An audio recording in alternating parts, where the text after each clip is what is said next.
Estudiar medicina no es para cualquiera. Los horarios, la disciplina, la condición humana, entre muchas otras cosas. Como decía mi abuela, hay que tener estómago para ser médico y esto es algo que me hace recordar en particular a un profesor de la facultad. En su materia fue donde más realizamos prácticas en la morgue del hospital de la universidad.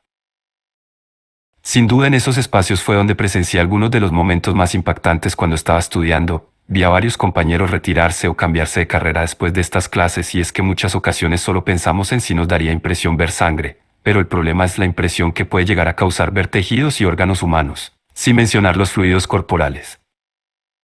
Una vez durante una clase este profesor nos puso un ejercicio en la morgue. El espacio estaba adecuado para que pudiésemos ingresar en grupos pequeños. La idea era que para perder el asco o la impresión, debíamos realizar un procedimiento sencillo a uno de los cuerpos que habían sido donados para investigación. La dificultad estaba en que mientras realizábamos el procedimiento debíamos hacer pequeñas pausas para comer allí mismo comer. Recuerdo perfectamente que el menú era arroz y frijoles. Fue un gran reto. Yo nunca me he considerado una persona particularmente asquienta, pero este ejercicio me pareció todo un desafío. Me acuerdo que éramos 5 estudiantes realizando el procedimiento mientras el profesor nos supervisaba. Di el primer bocado a mi comida y aunque me causó impresión respiré profundo y continué. Entonces en un momento observé a uno de mis compañeros, noté que se había puesto pálido, se llevó una cucharada a la boca, intentó tragar con dificultad y en ese momento vi en su rostro que estaba a punto de devolver lo que acababa de tragar, se levantó de un salto, agarró el bote de basura que estaba en la entrada y vomitó. Tuvo que salir de la habitación mientras los demás continuamos con el procedimiento. Y al menos en mi grupo todos concluimos con la tarea. Luego supe que hubo otros estudiantes a los que les pasó lo mismo. Esa no fue la única ocasión en la que realizamos prácticas en la morgue, aunque debo admitir que es muy práctico y necesario que los estudiantes de medicina podamos acceder a realizar procedimientos de práctica allí. Nunca me gustó mucho el lugar, me parecía lúgubre y en ocasiones podía percibir energías extrañas. Algunas veces llegué a sentir tristeza. E incluso una vez presencié algo inexplicable. Estaba con el mismo profesor, realizando un ejercicio de práctica con 2 compañeras y 3 compañeros. En un momento golpearon a la puerta, no recuerdo quién era pero el profesor tuvo que salir por unos minutos, nos pidió continuar con el ejercicio, ya era una clase avanzada. Así que continuamos cuando de la nada una de las puertas de los refrigeradores mortuorios se abrió.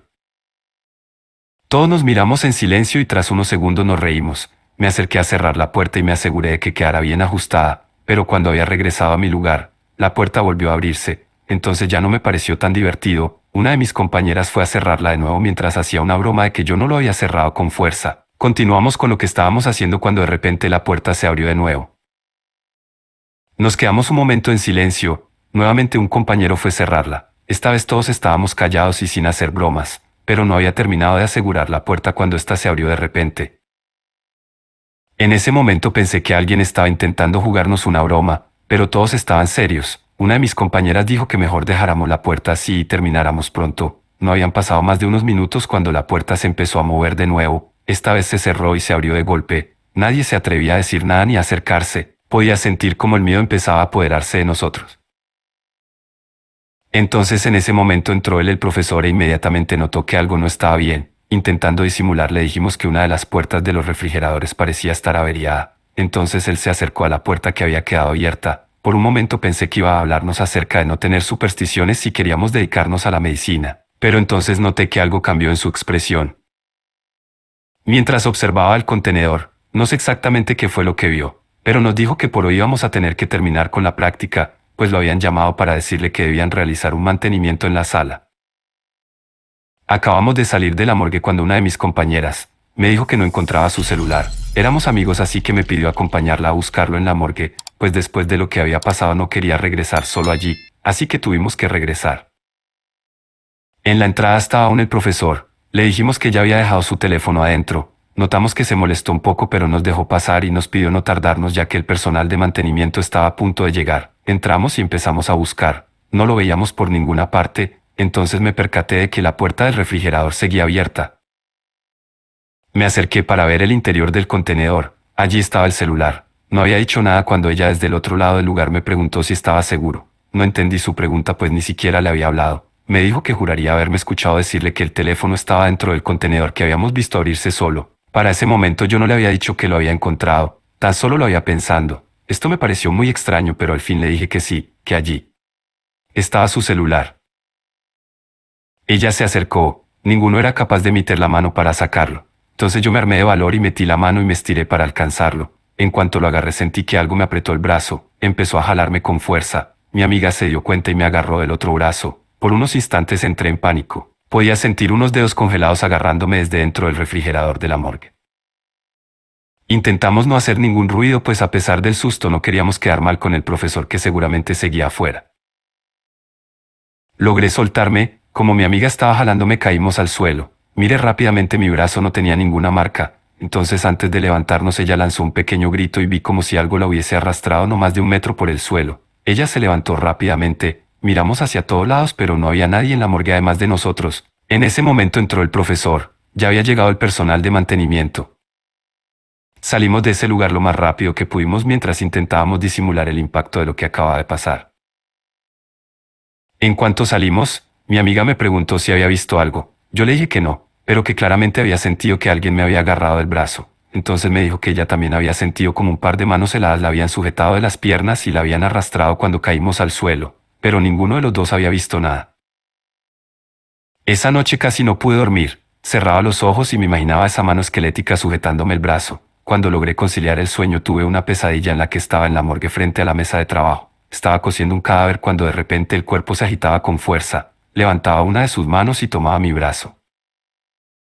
En ese momento sentí como si me arrastrara hacia el borde de un abismo y cuando empecé a caer me desperté sobresaltado. Estaba sudando. Eran casi las 4 de la mañana. Observé mi brazo y me di cuenta que tenía una marca, como si alguien me hubiese agarrado con mucha fuerza. Era el mismo brazo que horas antes había metido en el contenedor de la morgue para tomar el celular de mi amiga. No pude volver a dormir. Decidí a levantarme e intentar distraerme. De todas maneras ese día tenía clase desde las 7 de la mañana. Al llegar a la universidad mi amiga se me acercó, noté que tenía muchas ojeras. Al igual que yo no había podido dormir bien, me preguntó si me había pasado algo más la noche anterior. Como yo no quería asustarla no le conté sobre la pesadilla ni las marcas, pero entonces ella me dijo que tenía que mostrarme algo. En su tobillo derecho tenía unas marcas muy parecidas a las que yo tenía en el brazo. Me dijo que había soñado que estaba en la morgue y de repente alguien la había agarrado del tobillo. Entonces había sentido como si la lanzaran a un abismo y en ese momento se despertó y notó las marcas. Le pregunté si sabía a qué hora se había despertado de ese sueño y me dijo que creía que eran las 4 de la mañana. Intenté tranquilizarla, diciéndole que lo que nos había pasado el día anterior podía habernos sugestionado. Fue en ese momento cuando ella me pidió que le mostrara mi brazo y al darse cuenta que yo también tenía las marcas pude ver el miedo en sus ojos. Le pedí que intentáramos olvidar el incidente, pensé que con el tiempo hasta nos resultaría una anécdota interesante para contar después de graduarnos. Intentamos continuar con nuestras vidas, pero las pesadillas continuaban. Siempre soñaba que estaba en la morgue y luego alguien o algo me empujaban hacia un abismo. Despertaba muerto de miedo y con marcas en las piernas o en los brazos, aunque no le hablé a mi amiga por un par de semanas. Un día durante la madrugada luego de despertar de uno de estos sueños tomé mi celular y vi que estaba en línea. Decidí escribirle pensando que ella tampoco podía dormir. Le confesé que continuaba teniendo pesadillas y por lo que me dijo pude comprobar que a ella le pasaba lo mismo, pero con la diferencia de que cuando se despertaba asustada intentaba rezar y solo así lograba quedarse dormida de nuevo. Intenté seguir su ejemplo y hacer lo mismo. Incluso compré un amuleto que puse junto a mi cama y con el tiempo las pesadillas se volvieron cada vez menos recurrentes hasta que se detuvieron por completo.